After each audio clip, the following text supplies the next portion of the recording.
I still haven't gotten. Too late. You can always text your responses in the chat too if you couldn't get in.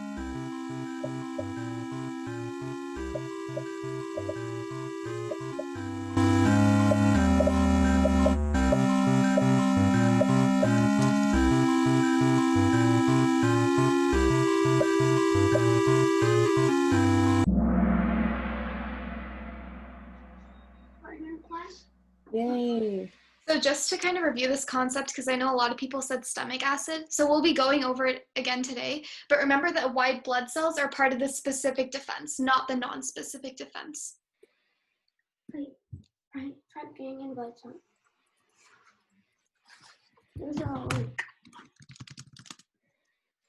I pressed it and it said it was wrong for me. Oh, you press white blood cell? Yeah. Oh, it should turn out as right, but that's okay. It's just for review. It's not really like a competition thing. Yeah. Okay, next question. Next question.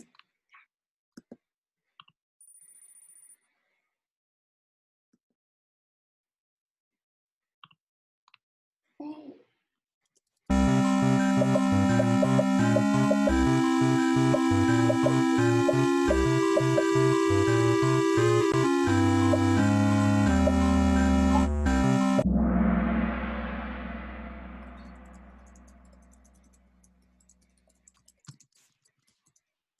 So, if you don't recall from our first week, that even if you don't have symptoms, you can still spread the disease. Like, I might not be coughing or I might not have a fever, but even while I'm talking to someone without a mask on, if my saliva gets into the air or they breathe in some of the droplets that I spit out, then those droplets of mucus and saliva still have disease, still have the virus in it.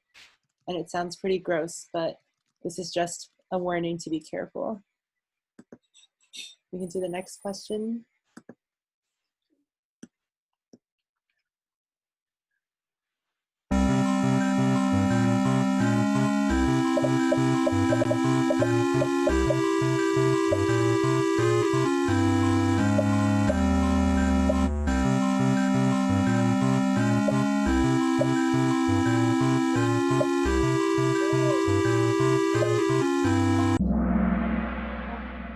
No, she didn't say anything? Yay. No, go back. So it seems like most people know how to stay safe. No, the password, Stemnova. the password United is States. 16. Stemnova. Oh. Okay, I think we can keep going.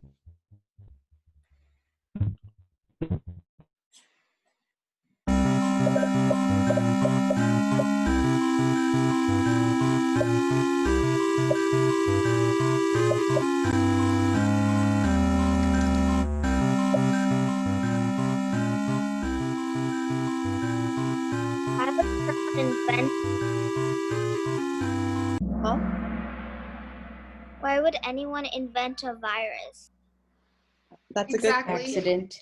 but Bioweapon. that's what Yeah. some people think. But as we learned in week 2, coronavirus came from bats. So it started with another species. True, it started there, not like it invented.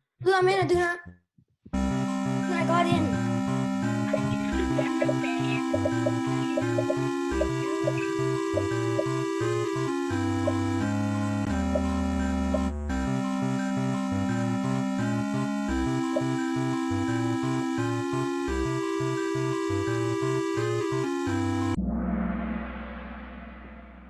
Yep. So basically everyone is somewhat correct, but all of the above is the most comprehensive answer. These are all the challenges of me having to call someone, every single person who's sick, and asking who they've been in contact with.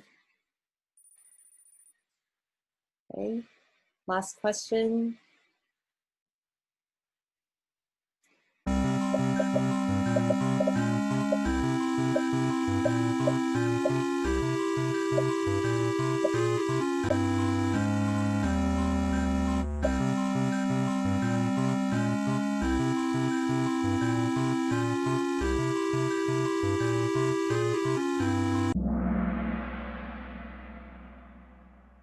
Yep. So the answer for this is true.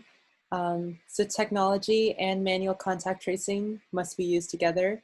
Technology can't save the whole world from coronavirus because, as our guest speaker last week mentioned, some people don't have phones or some people don't trust using their phones in contact tracing. So it's going to have to be a combination of both to really get this to work. Okay, so that was our Kahoot game, and we can look at the podium really quickly. So congrats to Mol in 3rd place, and Arachika in 2nd place. Good job. And 1st place is Ritwik. Yay. Okay, so now we're going to start covering the content for today. So I'm going to stop screen sharing now. Yeah, so great job with the Kahoot. Hopefully this refreshed everyone's memory. So just to kind of go over what we're going to be doing today, like I mentioned before, we're going to be talking about vaccines, and specifically the things we're going to be talking about today are, we're going to be talking about the immune system, the history of vaccinations, as well as we're going to have a guest presentation from Dr. David Weiner, who is research is actually working on a COVID-19 vaccine. So I know a lot of students had questions at the very first session about vaccinations. So you could ask your questions to someone who's developing a vaccine every day. And we think that that's super cool. And Dr. Weiner actually just joined us. So he's going to be here and he's going to present in a couple of minutes about his research. But before we do that, we just wanted to do a little bit of a review about the different types of defenses, the different lines of defense, as well as just your immune system overall. So does everyone remember kind of this image of a castle we showed you the very first session? In terms of the castle we can think of as representing our body. And then in terms of the castle, what is the moat, or what is kind of this body of water? What does it represent in the analogy? Our skin. Yes, it represents our skin, or our non-specific line of defense, because it basically blocks out good people, so like good messengers, as well as bad people like intruders. But then let's say an intruder is able to swim past the moat and get into the castle. So then we have these knights that are then able to sort of specifically target these intruders and then try to get rid of them, try to protect the castle or our body. So in this analogy, what do the knights represent? Do people remember? Immune White system. blood cells. I heard immune system, white blood cells, exactly. These knights represent our white blood cells. And the reason why we're bringing this up again is because white blood cells are super, super important in terms of our immunity, as well as this is what vaccines are able to use, kind of the white blood cells in our body, in order to target these pathogens. So Ryan is going to be talking about the white blood cells specifically. Before I move on, I think there was a raised hand. Sean, did you have a question that you wanted to ask in the chat or out loud? I don't have a question. I was just saying the intruders are just like the virus. Exactly. The intruders in this case would be the pathogens or the virus. Okay, so now we're going to move on. Oh, Eric also has a question, I think, in the chat. So we have some types of white blood cells known as macrophages that are able to just eat all types of kind of germs and pathogens. But then Ryan is going to be talking about specific white blood cells that are able to recognize specific pathogens and then target those. So that's a really good distinction, Eric, that you brought up. And yes, those are called our B lymphocytes and our T lymphocytes. Doesn't really matter the terminology, but yes, that's a great point that you bring up. Yeah, so now we're going to jump into these specific types of white blood cells that are really important for today's discussion on vaccines. So let's go back to the castle analogy, and we said that these white blood cells were comparable to the knights. Now, some of these knights can spot the thief, and that's what some white blood cells do. They identify that there's a pathogen in your body, and then they communicate throughout your entire body to all your entire immune system that there is this virus or bacteria in your body that the immune system needs to take down. So there's a special group of white blood cells called B cells, which can create a really, really cool protein called antibodies. And many of you have probably heard of antibodies before. Eric, you guessed correctly. So does anyone want to kind of guess what antibodies do, or where have they heard this word before? We just want to hear your thoughts before jumping in. I think antibodies, they are made to fight a specific disease. So like people might have an antibody for a certain disease, and that antibody can fight that specific disease. Yeah, so you're right on that antibodies are specific to a pathogen. So the antibody for swine flu and the antibody for avian flu, those would look completely different. And Eric in the chat also mentioned the same thing, that they essentially help the immune system take down pathogens. So these B cells produce these antibodies, and I want you to pretend that you are a pathogen and you're trying to run away from a white blood cell. Now, suddenly someone pours a bunch of glue on you. What happens? So the first thing is that you slow down a little bit because you have all this glue, it's super sticky, it's really hard for you to get away from these white blood cells chasing you down. But let's take it one step further, and now let's pretend that this glue is hot pink.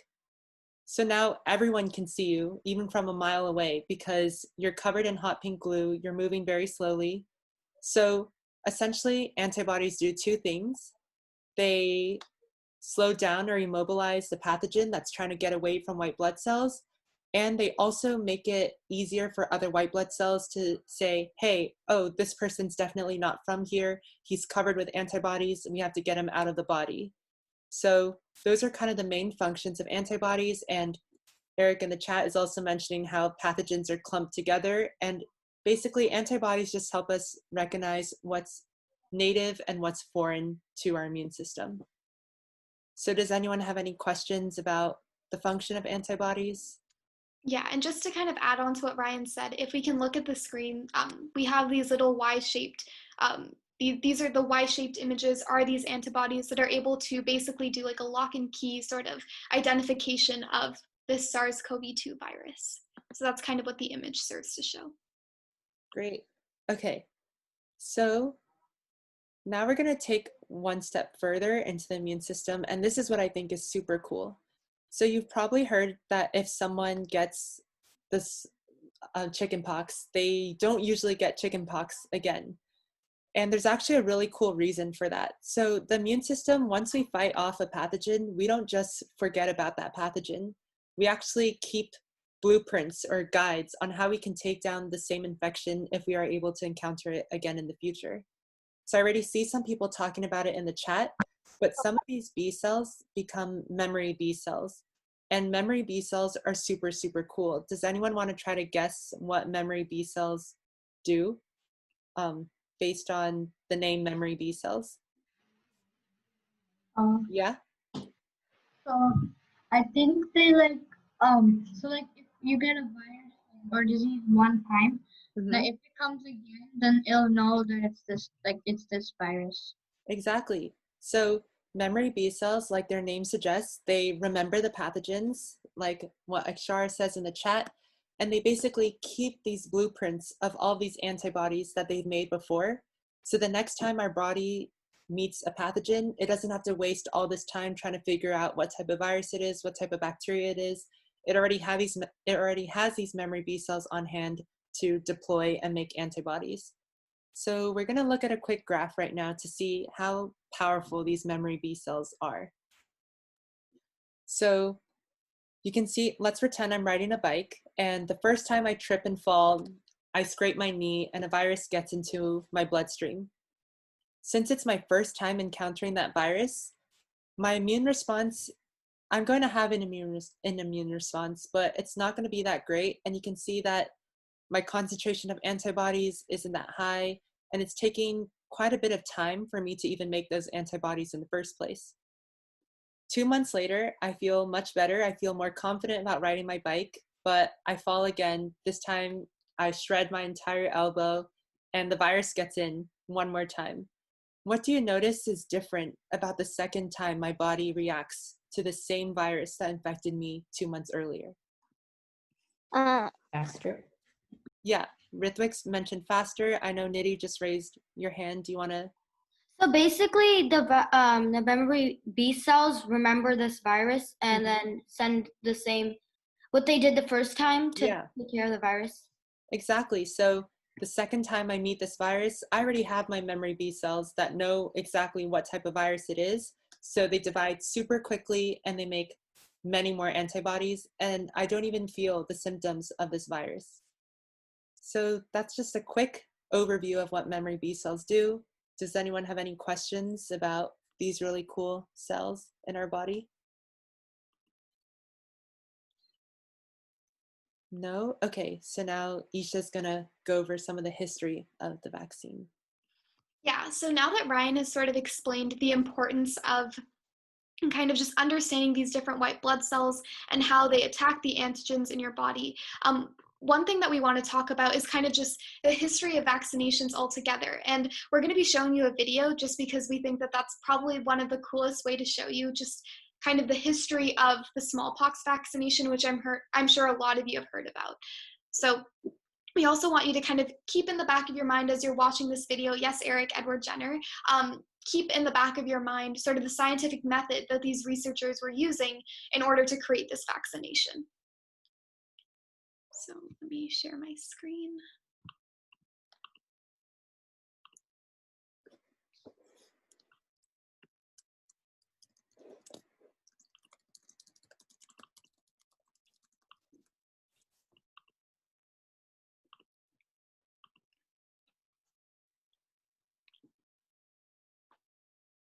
I can't hear it. Did you share audio, Isha? I did. So can people not hear it? Oh, okay. Yeah, I can't hear it. Okay, it should. 1,000 years ago, a deadly virus arose in northeastern Africa. The virus spread through the air, attacking the skin cells, bone marrow, spleen, and lymph nodes of its victims. The unlucky infected developed fevers, vomiting, and rashes. 30% of infected people died during the second week of infection. Survivors bore scars and scabs for the rest of their lives. Smallpox had arrived. In 1350 BC, the first smallpox epidemics hit during the Egypt-Hittite War. Egyptian prisoners spread smallpox to the Hittites, which killed their king and devastated his civilization. Insidiously, smallpox made its way around the world via Egyptian merchants, then through the Arab world with the Crusades, and all the way to the Americas with the Spanish and Portuguese conquests. Since then, it has killed billions of people, with an estimated 300 to 500 million people killed in the 20th century alone. But smallpox is not unbeatable. In fact, the fall of smallpox started long before modern medicine. It began all the way back in 1022 AD. According to a small book called The Correct Treatment of Smallpox, a Buddhist nun living in a famous mountain named Ome Shan in the southern province of Sichuan would grind up smallpox scabs and blow the powder into nostrils of healthy people. She did this after noticing that those who managed to survive smallpox never got it again.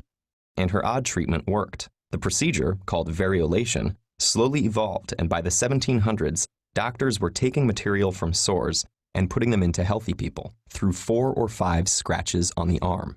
This worked pretty well, as inoculated people would not get reinfected, but it wasn't foolproof. Up to 3% of people would still die after being exposed to the pus. It wasn't until English physician Edward Jenner noticed something interesting about dairy maids that we got our modern solution. At age 13, while Jenner was apprenticed to a country surgeon and apothecary in Sodbury, near Bristol, he heard a dairymaid say, "I shall never have smallpox, for I have had cowpox. I shall never have an ugly pockmarked face." Cowpox is a skin disease that resembles smallpox and infects cows. Later on, as a physician, he realized that she was right. Women who got cowpox didn't develop the deadly smallpox. Smallpox and cowpox viruses are from the same family. But when a virus infects an unfamiliar host, in this case cowpox infecting a human, it is less virulent. So Jenner decided to test whether the cowpox virus could be used to protect against smallpox. In May 1796, Jenner found a young dairymaid, Sarah Nelms, who had fresh cowpox lesions on her hand and arm, caught from the udders of a cow named Blossom. Using matter from her pustules, he inoculated James Phipps, the 8-year-old son of his gardener.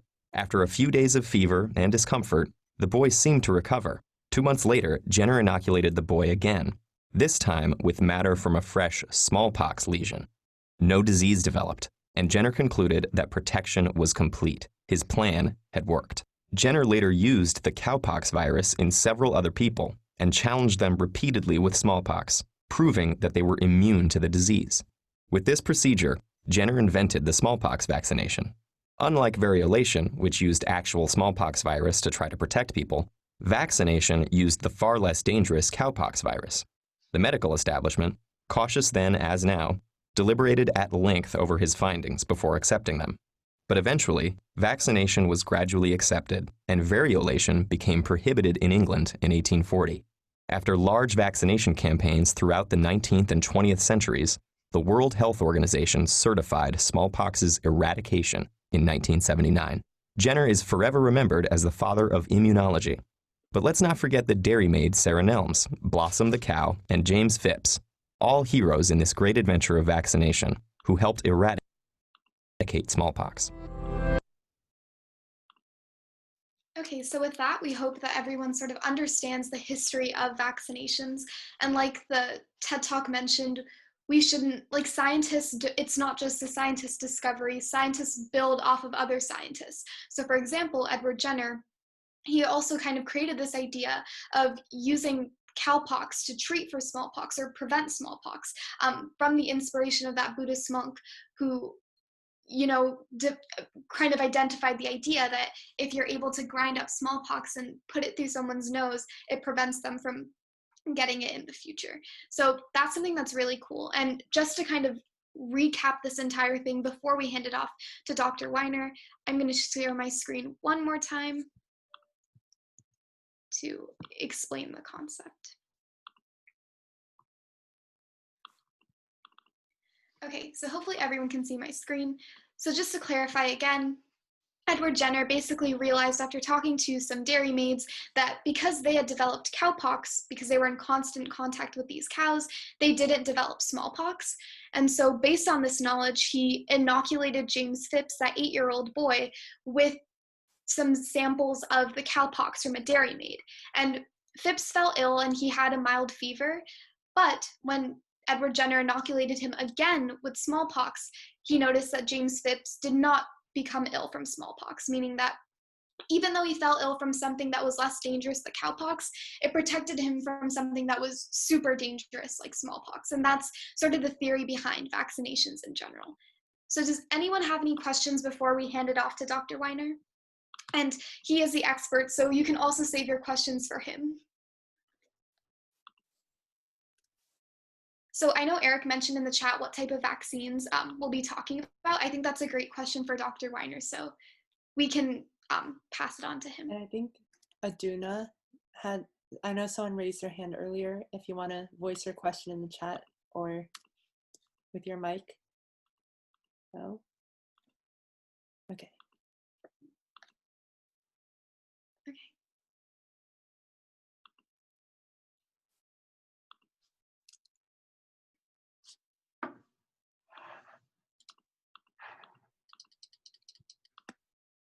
Hi, Dr. Weiner. Hi, Dr. Weiner.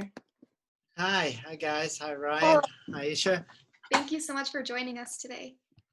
My pleasure. So I saw the video. That was great.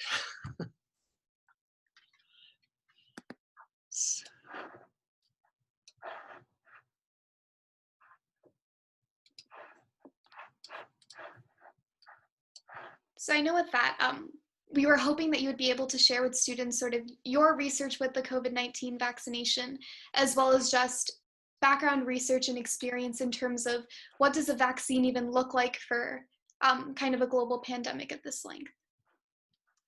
Right, so I put together some slides. I actually did review where vaccines came from. So what you just presented, I had a slightly different history, but I think I'm hopeful the students will be interested. So I guess I have to share my screen. Yeah. Yeah. And Okay.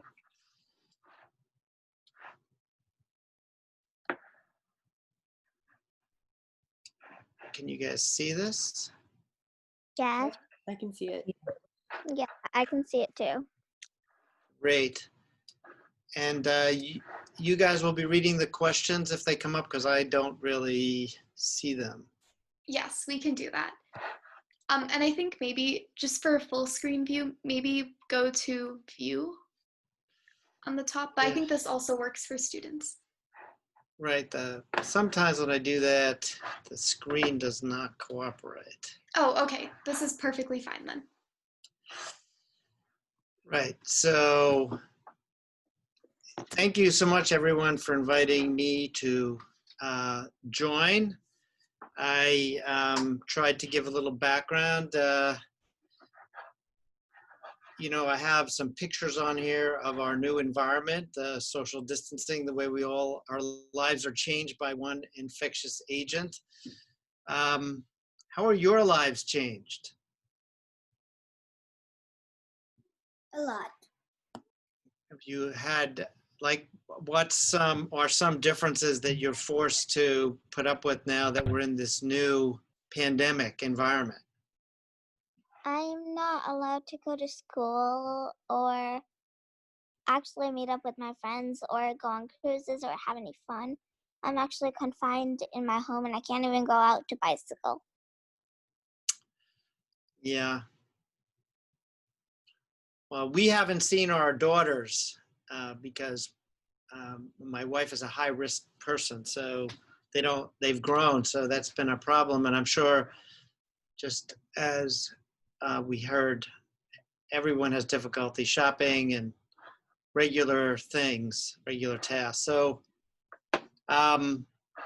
these are just some cartoons and photos of the virus and its major implications. I want to point out I'm officially required by the university to let everyone know I work with companies officially. So I'm disclosing that. This slide is actually the first paper, I believe, that really reported this new disease. It shows on here, and it showed 2 patients with this severe cloudiness in the lung. The lung normally looks clear, and in this case, it has all this clouds which shows a lot of infection. And this picture right here showing a virus with little tiny spikes. And here's a better, you can see my pointer, right? Here's here's similar virus spikes in cartoon-like fashion. And the spikes are considered the crown, and that's why this family of viruses are called coronaviruses, because they look like thorny crowns. And this shows a lung tissue with a whole bunch of viruses in it from one of these patients. And then what I'm showing down here is how fast the world changed. This is December, and these bars are cases. And you notice in China, in Wuhan, China, and they start to tick up. And really at this point in time, in January, which is not very long ago, on this day, there were only 45 cases in the world, as far as we knew, all in China. And by this period in time, we're now starting to see spread around the globe, and the first case were reported in the US on January 20th. And so that is really the power of infectious diseases. That's kind of why it's so important to pay attention to infectious diseases. As far as we knew nothing about this virus in December. And now it's July and we're all in our houses and all restricted, and the whole globe has changed. So I put up here 3 coronaviruses. And they're not listed in order of when they occurred. They're sort of listed in order of how serious they were. And they're all pandemics that started this century. So since 2000.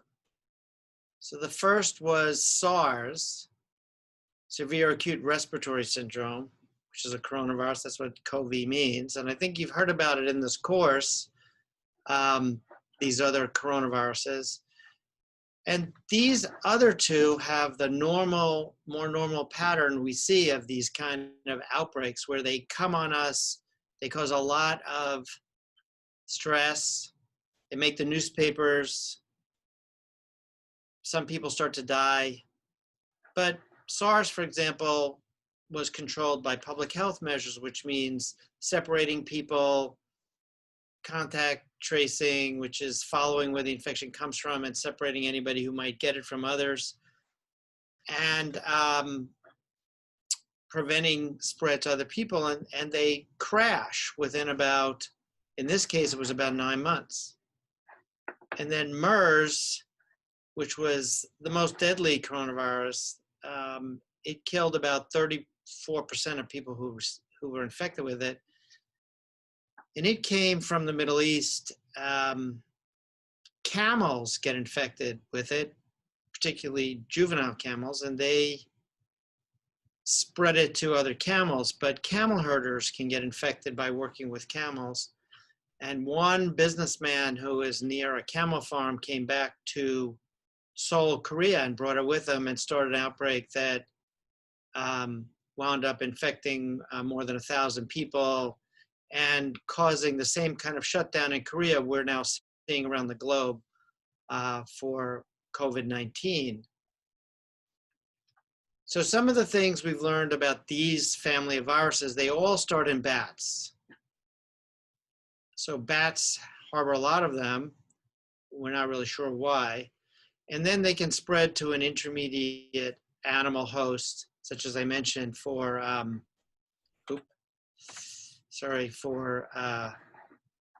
COVID, MERS, which came from camels, or SARS, which actually came likely through a civet cat. We don't know where SARS-CoV-2 came from.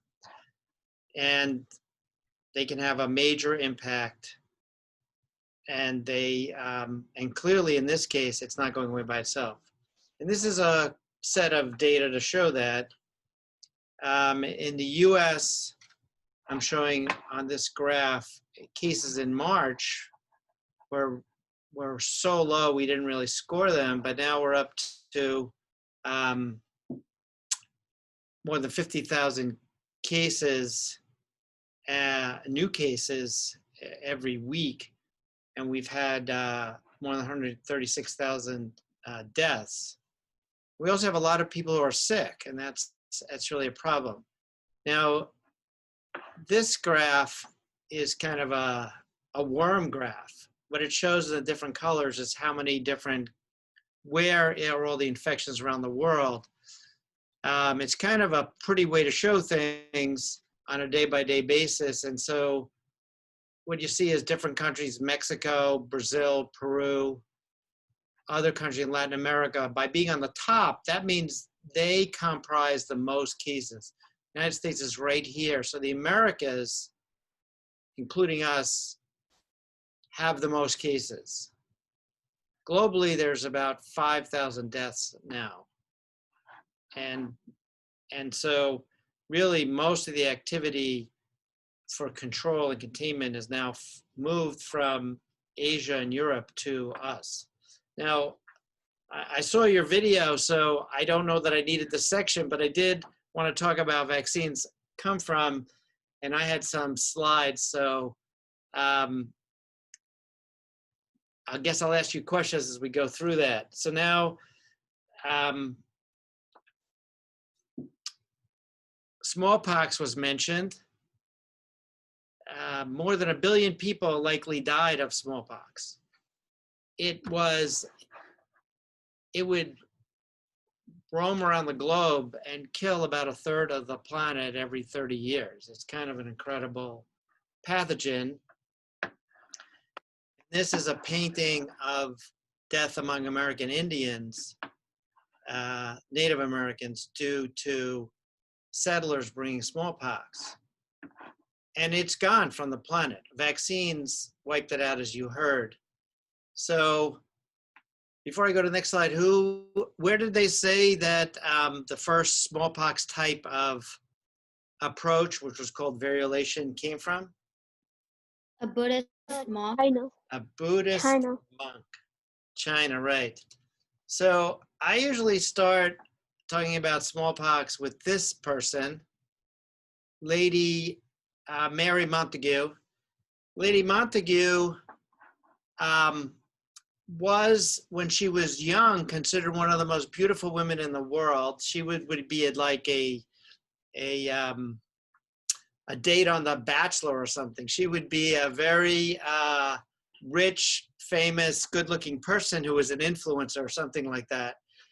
And she married into a very rich family, and then he was ambassador to Asia, and so she traveled to the Middle East as well as to India with him. And she wrote this letter in 1717, and but by the time she was an adult, she had had smallpox.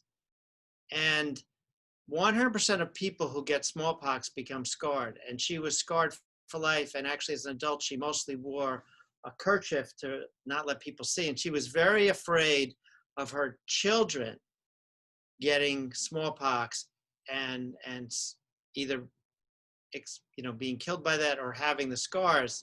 And so she used to pay very close attention to new remedies for smallpox. And so she wrote to her friend Sarah Chiswell that the smallpox, so fatal and general amongst us, because in Europe it was still killing people, as I mentioned, is entirely harmless. That old women make it their business to perform the operation. They make parties. The women come with a nutshell full of the best sort of smallpox. And this they collect usually from somebody who's recovering or from smallpox. They scrape their skin and get it and grind it up, just as you saw in the movie. And then they inject it into veins, as shows here. Then they do this to their children, and they bring them together to play, and they're perfect health till the 8th day. Then they get fever, and they go to their beds for 2 or 3 days. And they very rarely have permanent markings. They may get pox, 20 to 30, but they don't have permanent markings. And in 8-day time, from then they're better.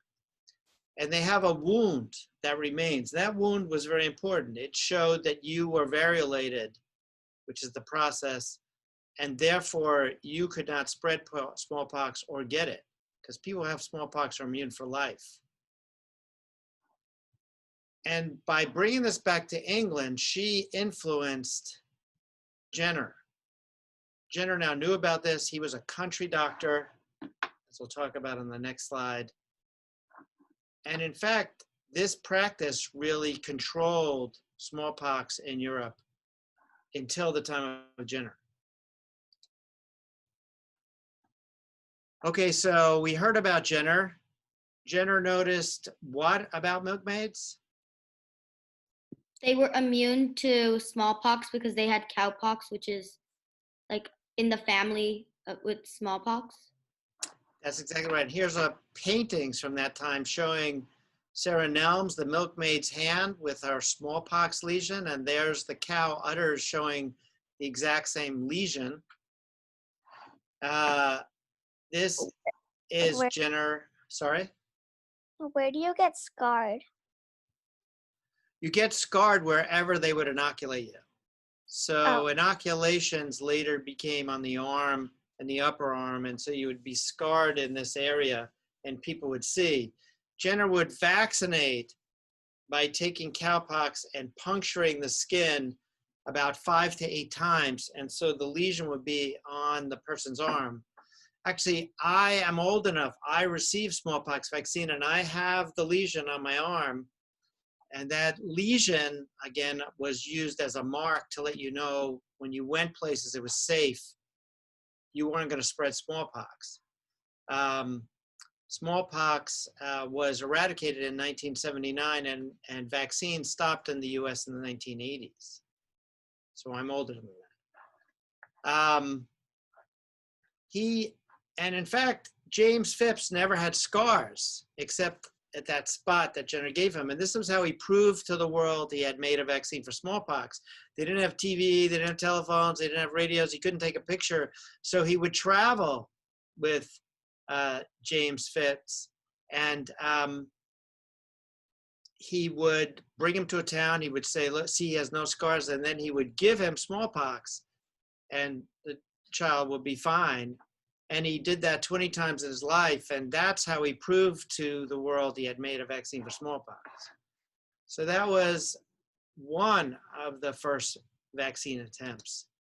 The second one is this one. It's Louis Pasteur. And we love Louis Pasteur because he also figured out that microorganisms cause things to ferment. So we got better at making wines and beers and things like that. And his students noticed by drawing out cultures of chicken cholera that when they tried to give them to birds, they didn't infect them. And then they made new stocks of chicken cholera, which was a bird disease they were studying. And the same birds would not get sick, but new birds would get sick and die. So when they told that to Pasteur, he realized this was very similar because this was 1875, almost 80 years after Jenner, that this was very similar to what Jenner had done, but now maybe this could be simplified. But he didn't want to do it with a bird disease. He wanted to do it with a disease that caused serious disease in humans, and that was anthrax. Anthrax, and this is a painting of Pouilly-le-Fort, the town center he rented and filled with animals, which he gave anthrax to. Okay, so the reason he chose anthrax was he was also a very good marketer. To be a scientist, you have to market yourself. You have to figure out how to get funding. And he realized people were afraid of anthrax because it was common. Sheep would graze in the pasture. They would get spores on them, and they would get anthrax spores. And when they got those on their hands, they would get a scar, or if they got in their eye, they could be blinded, or if they breathed it in, it was fatal. And so he vaccinated 25 control sheep with his dried anthrax preparation, and the controls, he gave a phony vaccine.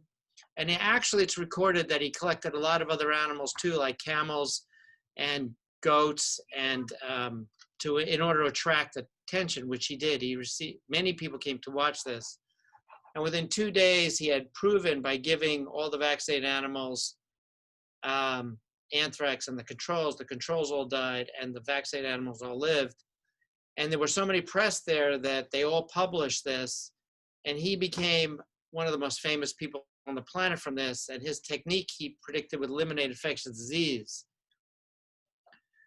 So that really started the interest that we had a system for vaccination, but chemicals and heat replaced Pasteur's approaches. And because of that, we wind up with stories like this. So this is human lifespan on the right in this cartoon. So most of human lifespan was about 36 years. Does anybody know how long you guys are likely to live? 70. 100 years old.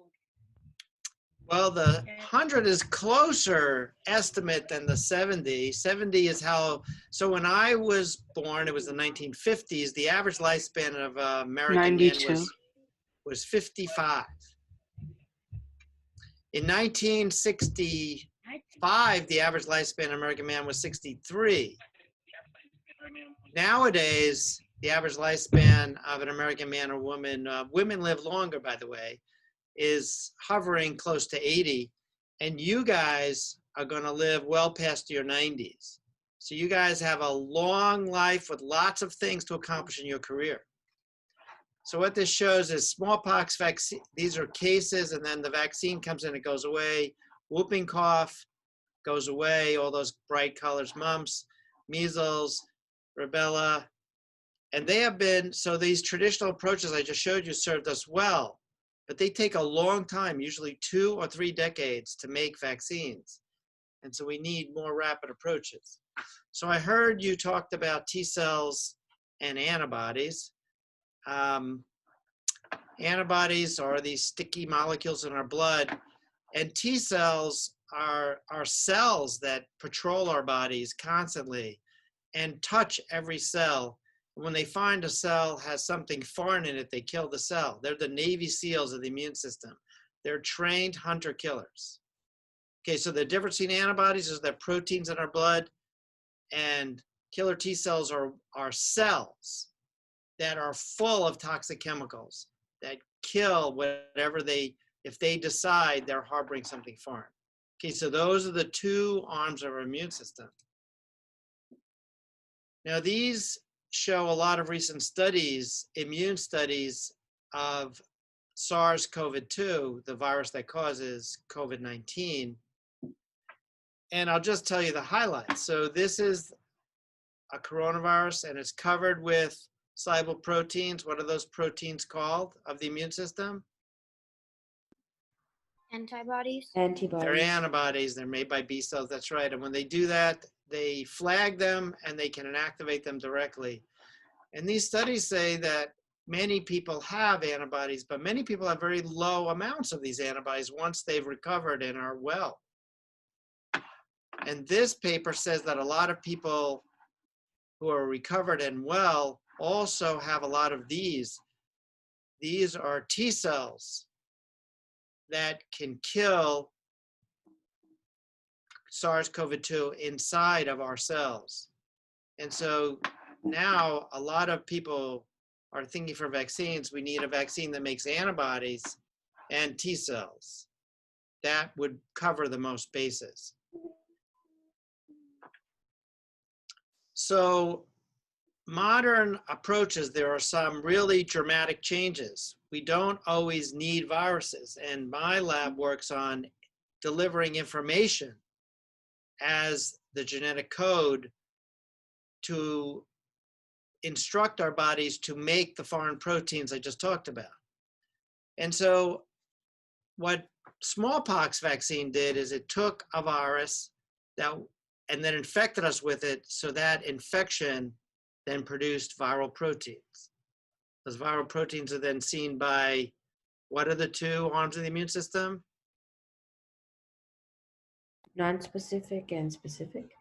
Oh, that was good. That's even better. But no, I just want to say antibodies and T cells. But that's great. You're way ahead. So by encoding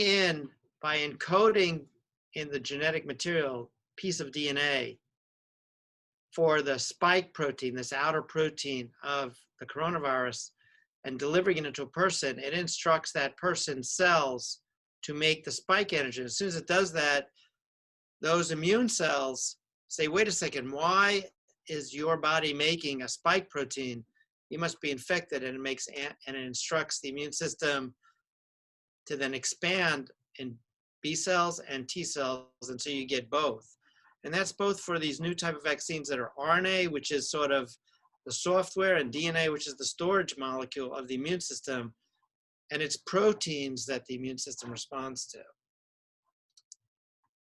So our lab has had much practice at doing this over the last several years. We've had several outbreaks. We developed a vaccine for MERS based on the spike antigen and showed it could protect monkeys.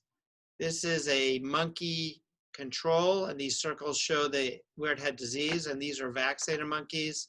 Their lungs are clear, no disease, and they're protected by just this injection into their arms of the piece of DNA that will then build this structure, this spike antigen, and therefore they'll make antibodies and T cells. This was moved into human beings by this person, Captain Mojrad, and he showed that humans that make antibodies, that's what these are, binding in the blood, and T cells, and these could be associated with levels we think could be protective. It didn't prove they were protected, but they might be useful. And based on this work, we were then funded as part of a team, actually three teams, to make vaccines against SARS-CoV-2 back in January. And the group that funded us was called CEPI, the Coalition for Epidemic Preparedness, which is a group funded by the Bill and Melinda Gates Foundation and the Wellcome Trust, and this is the head of that organization, announcing that we need vaccines and they were going to fund them. They've funded additional 5 programs now. And this was how we made our vaccine. We did it with a company called the Novio at the Wistar, and these are the scientists who participated at the top level in this approach. And again, it's the spike antigen. It's delivered by this piece of DNA. And we showed that in mice, if we vaccinated mice, this was a project led by Ebony Gary in the lab with the collaboration of the company and the collaborations in Canada, that we could protect mice from getting infected and not having any viral load by this vaccine. So we gave the mice the DNA encoding the spike. Their blood made antibodies and T cells. And then when we challenged them with SARS-CoV-2, they were protected from challenge. And so we did a lot of different studies showing that basically antibodies would bind the spike, they would block entry, they would protect the lungs, that was really important. They would generate T cells, they could protect mice, and they can also make immune responses in monkeys that appear to be associated with what we might want to see as protection. And I'm summarizing several different important vaccine platforms here, just so you know about them. I don't know how much other vaccine talks you have, but there are DNA and RNA. Moderna was the first RNA, and we were the first DNA. There's now BioNTech, another RNA company. And then viral vectors, adenovirus vectors, live weakened vaccines, proteins, and nanoparticles are all in the clinic and being studied. Dr. Weiner? Yes. I think we had one question from the audience from Aduna. Did you want to voice your question in the chat or in person, since I see that your hand is raised? Okay, so my question was, what's your estimated time that the vaccine would come out? Well, that's a great question. So all of the vaccines are being judged together in a group. And efficacy trials, you have to go through 3 phases. Phase 1 is where you first move the vaccine into humans. We did that. Phase 2 is where you expand the vaccines to more groups in humans. Ours have just started there. And then phase 3 is efficacy, where you actually do it in very large numbers, thousands of people to get a readout. Just like all the other groups, ours could enter phase 2, phase 3, the end of the summer or early in the fall. And those would then take several months depending on the number of cases. And so the earliest vaccine likely could be reported at this point in time based on these kind of timelines, with many groups starting their efficacy trials towards the end of the summer or in the fall, is really probably towards the earliest, I would say, is next year, after Christmas. And that also is determined by how many cases there are. So if the cases drop, it will take longer, because we don't force anybody to get disease. We actually just have to vaccinate people and wait, and actually counsel them, which is very important, not to get infected. And so that is really what we're looking at. That is kind of what this slide summarizes. That's the person who led our clinical studies, Pablo Tebas, and we're now in studies also in Korea, shown here. So that is our timeline. I think there's a lot of encouragement that there's probably 5 or 6 vaccines that are already moving forward in these studies, and probably another 20 that are in studies. That's an enormous response by the world, and that's really good. Some vaccines are focusing mostly on antibodies, and some are focusing on T cells, and some are focusing on both. So that'll give us a wide choice. The other thing is, we probably want lots of vaccines because we're all different, and some might fit better for older people, some might fit better for younger people, some might work better in warm climates, etc. So we have to learn about that. Thank you. Sure.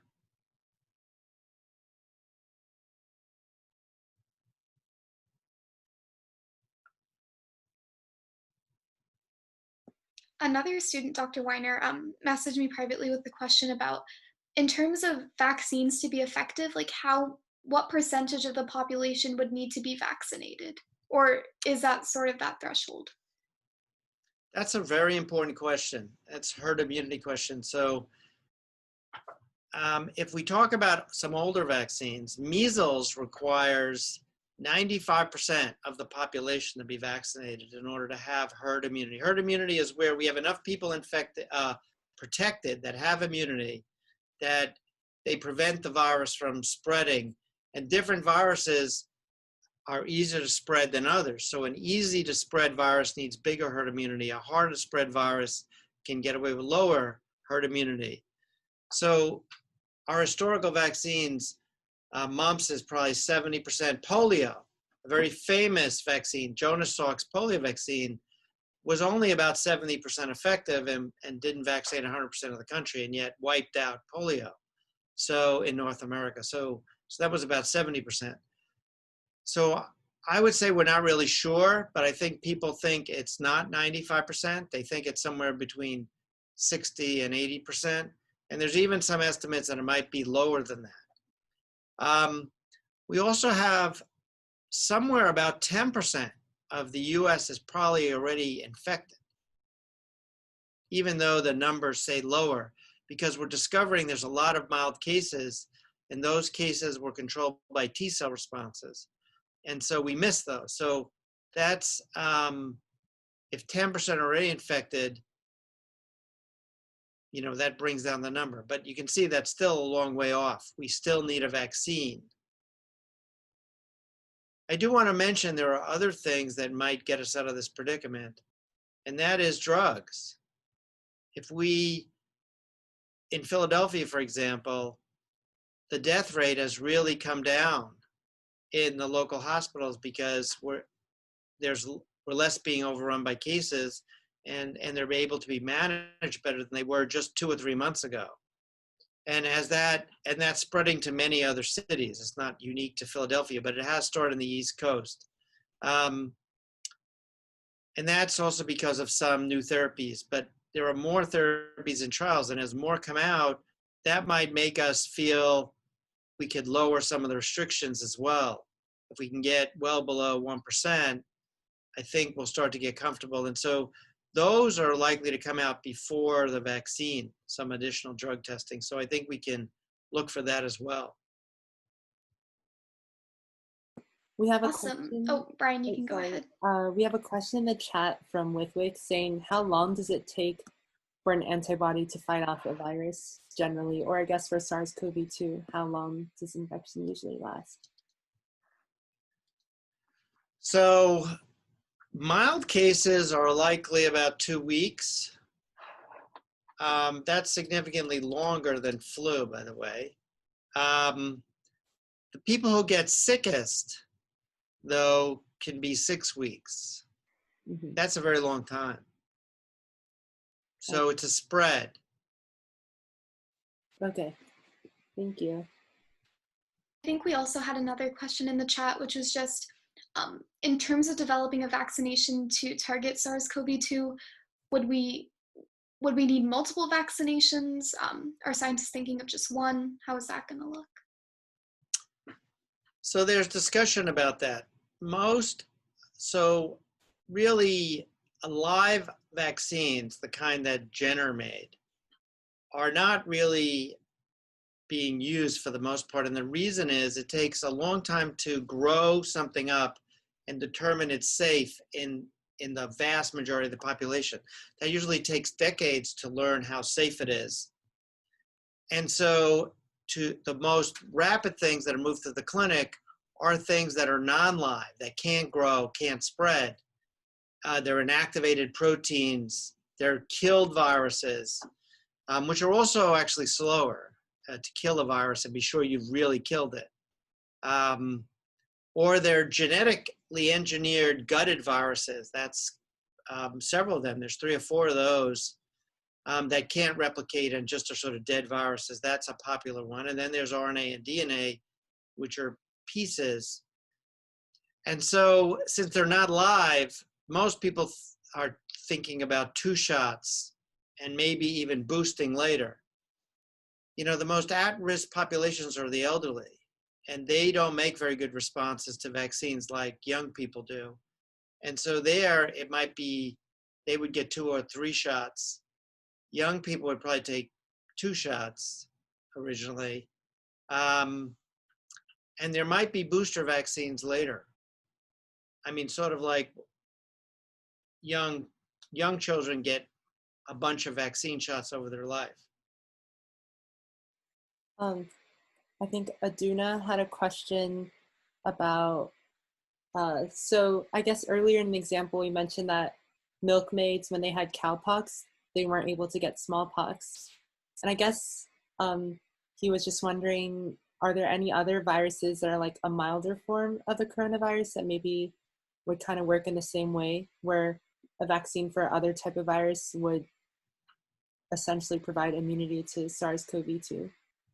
So which student was this? Who did you say that was? Aduna. Adina. So Adina, boy, you're ready to work in a vaccine lab. That's genius. So actually, there's a lot of study of humans, other coronaviruses. There are about 7 different coronaviruses that were reported to infect humans, 4 with some kind of efficiency, and they mostly cause mild disease. And in fact, one of those T cell papers I showed you that said humans get T cells that might be protective showed that those T cells could include T cells that were generated against a different coronavirus. So that might participate in herd immunity. We don't really know how many people have had those coronaviruses. So if you have 10% seropositivity due to people who recovered from coronavirus, this coronavirus, SARS-CoV-2, and you would have another 10 or 20% from those other coronaviruses, all of a sudden we're at 30%.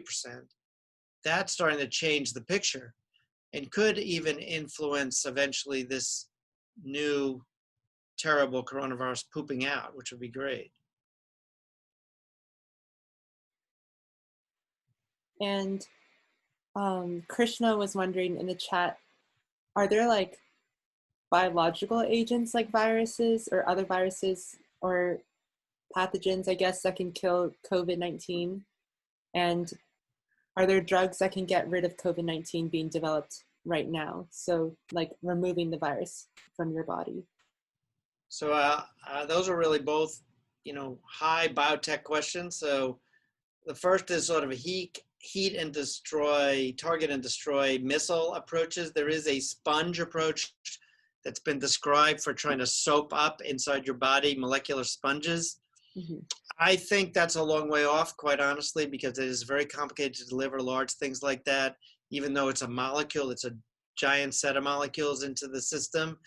And it would be foreign as well. So, that's a problem. If you develop some large protein-based drugs, our bodies would say, well, how do I know that's not a pathogen? I'm going to kill it anyway. I'm not going to use it to get rid of SARS. So that's a problem. But one of the most exciting new drug studies is antibodies produced in laboratories delivered that target SARS-CoV-2. So basically injecting people who are sick with large amounts of antibodies to treat them. Lilly is doing that, AstraZeneca is doing that, and Regeneron, 3 big drug companies are doing that. So we should start hearing about those studies likely by September, at least in small phases, and those are kind of exciting. There's remdesivir was just approved, the drug that is an antiviral, a broad spectrum antiviral that seems to drive interferon and is an interesting drug. And steroids seem to be, which suppress the immune system, seem to be very effective effective in about 20 to 30% of very sick people to calm down their inflammation and get them better from the infection. So what happens is early on, the immune system should shut down the virus, but sometimes when the virus gets out of control, then the immune system is sort of overwhelmed and sort of cause inflammation that can cause the disease itself. And so the steroids seem to deal with that part. So I think you'll see a lot more of those. There are companies developing inhibitors of assembly of the virus, inhibitors of the growth of the RNA of the virus. And so there's a lot of drug development, probably more than 70 different drugs in development. And another student messaged me on the chat just about, I guess, the general mistrust of vaccines. Could you maybe speak upon, like, I know the public, some people in the public are pretty skeptical towards vaccines, and why vaccination is so important as like a public health initiative that people should be following? Right. I think that's a really important question. I'm glad you're asking that. Probably every one of you, of the students in the room, has taken a vaccine, has taken vaccines. And I think we're locked inside because there's a virus out there that we have no immunity to. And this curve of lifespan that I showed you, this was the lifespan of human beings on the planet for thousands of years. And it wasn't until this start of vaccination in the US, that was the smallpox vaccine. And then all the rest are kicking in, and then antibiotics. So the biggest growth in this curve, the thing that's given us all 40 more years of life, the thing that's allowed women to not just have children and be at home, that actually allowed them to have the time to get out and work and go to school. The thing that allows people to accumulate wealth is that we know we're going to live longer, that we can retire. And that is because we live longer. But this curve is almost entirely due to two things: vaccines, which prevent us from these kind of diseases here that would kill us or maim us or put us in the hospital or sterilize us, or antibiotics. Everything else medicine does is up here. It's the last 10 years. So when people say vaccines are bad and they're afraid of vaccines, I understand people being worried about things, but it's not thousands of people who receive vaccines. It's not millions of people who receive vaccines. It's the entire world has taken vaccines. When my mother told a story when she was pregnant with my little sister, who's now a grown old woman.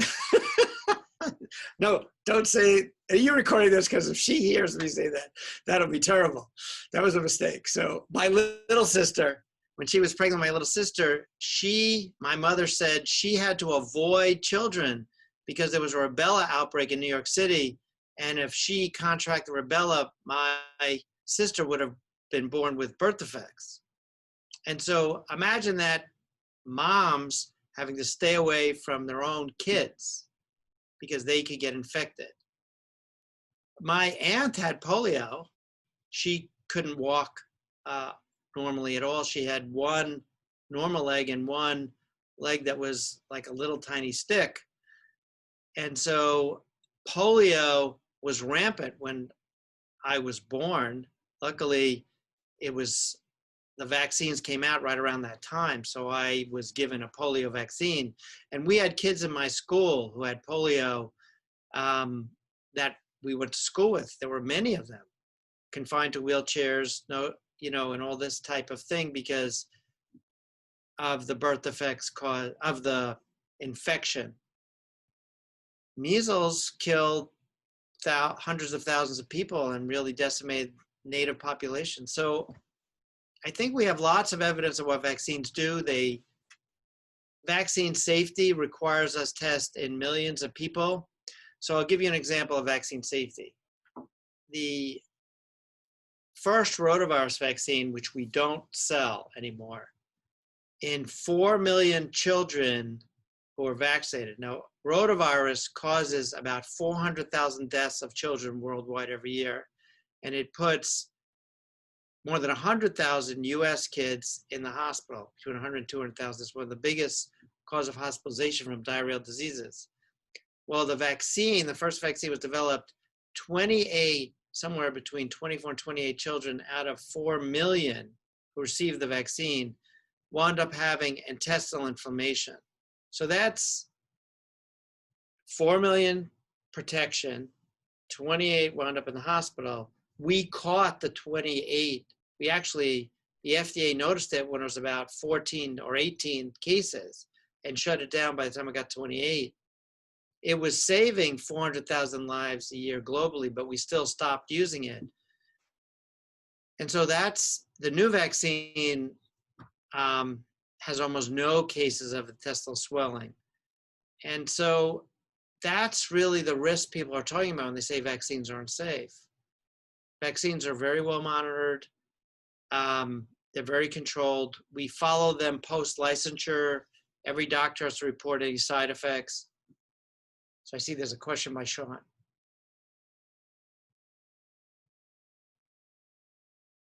Was that right? So I guess what I'm saying is the new vaccines that are trying to be made are going to be tested in thousands of people, and hopefully they'll be as safe as these licensed vaccines.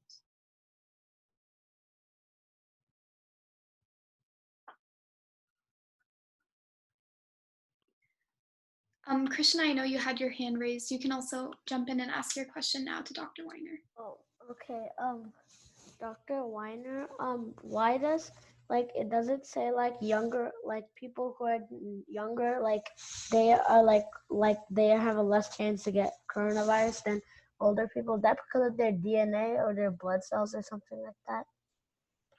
That is a really good question. We don't know why younger people have lower risk of getting severe disease.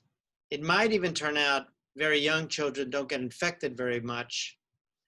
But I will say this, there's a model for that. Camels get infected. Adult camels who get infected with MERS, camels get infected with another coronavirus called MERS, Middle Eastern Respiratory Syndrome, the one I showed earlier.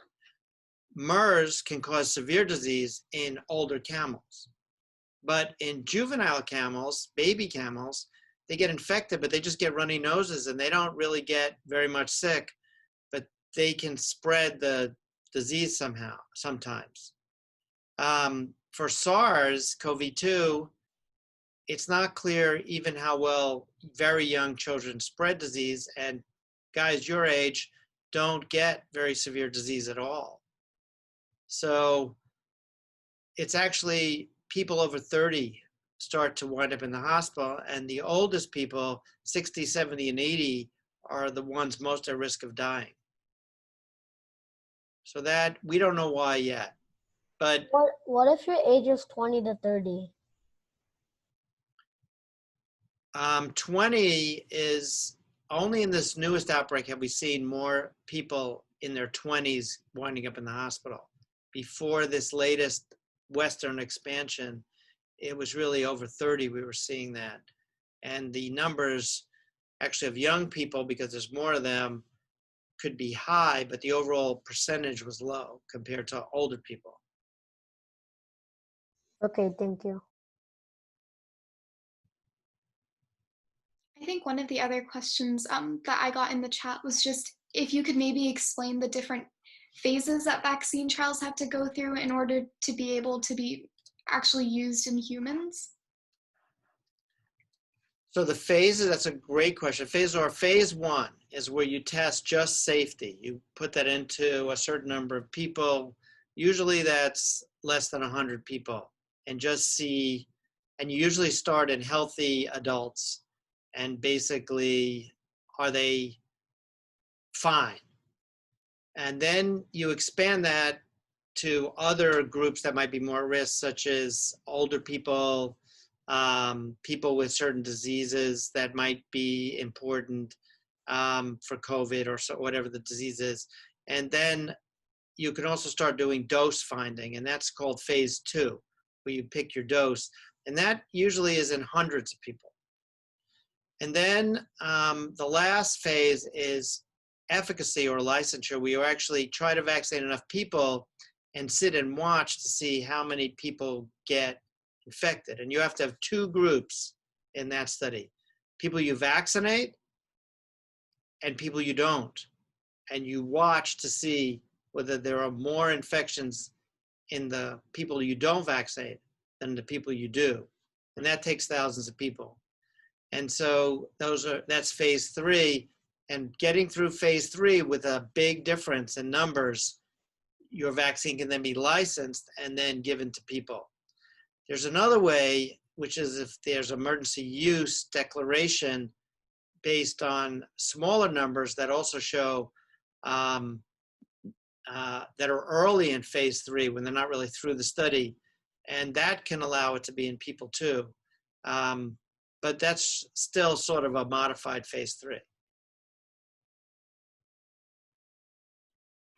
I think this might be our last question for today, but Eric had a question in the chat about a placebo. So during like these vaccine trials, if you don't vaccinate them, do you provide a placebo for these people? Yes, Eric, is great question. You give, everyone thinks they're getting vaccinated and the doctors think they're vaccinating everybody, but the syringes for the controls are really just saline, just, a control solution. So they don't know, no one knows. It's called double-blind studies.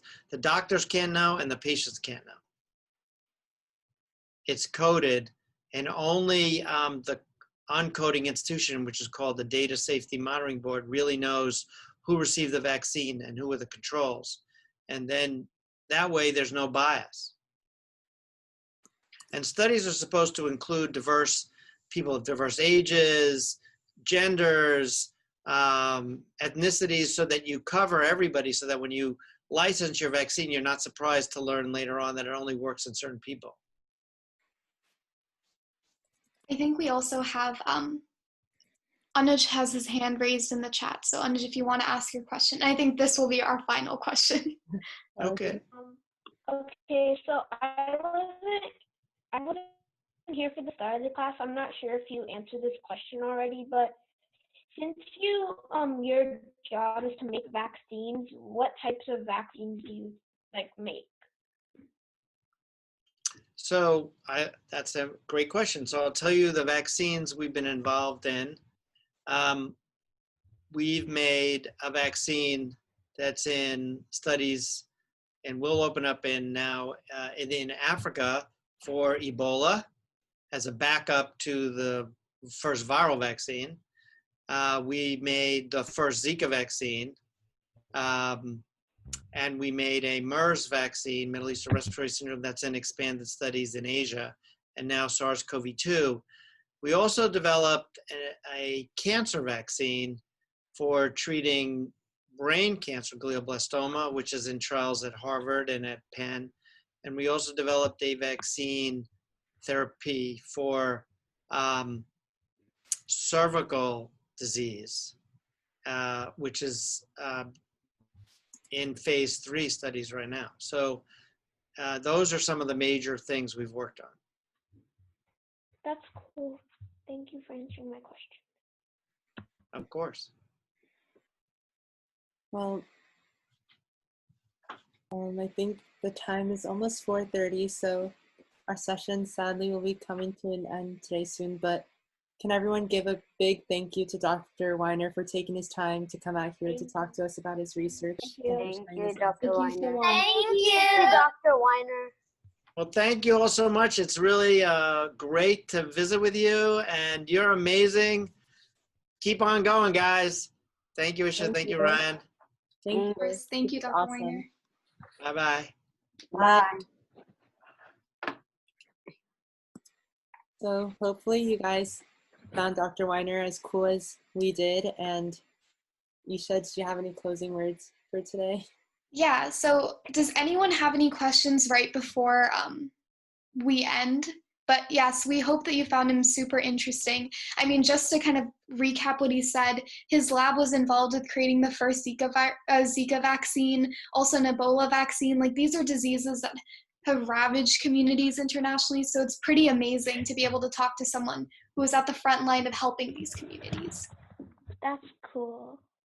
And just to get everyone excited for next week.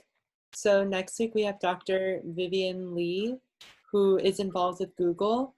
And Google's trying to get into the healthcare space now and into the life sciences. So she's going to be a really exciting speaker. Don't miss out. And also get your friends to join in too, because this is such a rare opportunity. So if you have any friends who are interested in science, in business, in entrepreneurship, tell them to sign up. And we hope to see everyone's faces again next week. Okay, thank you everyone. We'll see you all next week. Take care. Bye.